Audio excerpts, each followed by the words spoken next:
گاؤں کے تمام لوگ اپنے مویشی چچا فضل بخش کے باڑے میں باندھتے تھے۔ انہیں گاؤں کے تمام بچوں سے بے حد محبت تھی۔ ان کے پاس ایک بھیڑ تھی جسے انہوں نے بچپن سے پالا تھا۔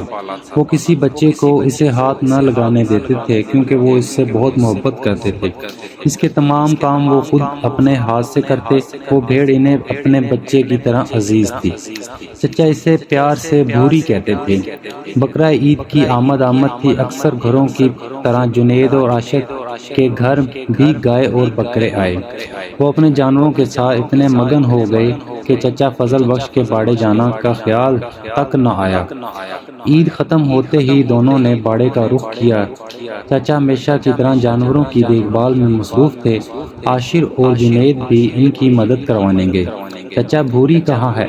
نظر نہیں آ رہی، عاشر نے پوچھا۔ جنید نے بھی سوالیہ نظروں سے انہیں دیکھا۔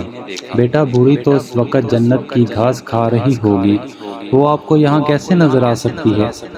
انہوں نے مسکرا کر جواب دیا۔ کیا مطلب چچا؟ دونوں نے حیرت سے پوچھا۔ مطلب یہ کہ بھوری کو تو میں نے عید کی پہلے دن ہی اللہ کی راہ میں قربان کر دیا تھا، انہوں نے کہا۔ لیکن چچا، وہ تو آپ کو بے حد عزیز تھی، آپ نے تو اسے اس کے بچپن سے پالا تھا نا؟ عاشر کی حیرت اب تک کم نہ ہوئی تھی۔ بیٹا یہی تو قربانی کا اصل مفہوم ہے کہ اپنی ہر دل عزیز شے اللہ کی راہ میں قربان کی جائے۔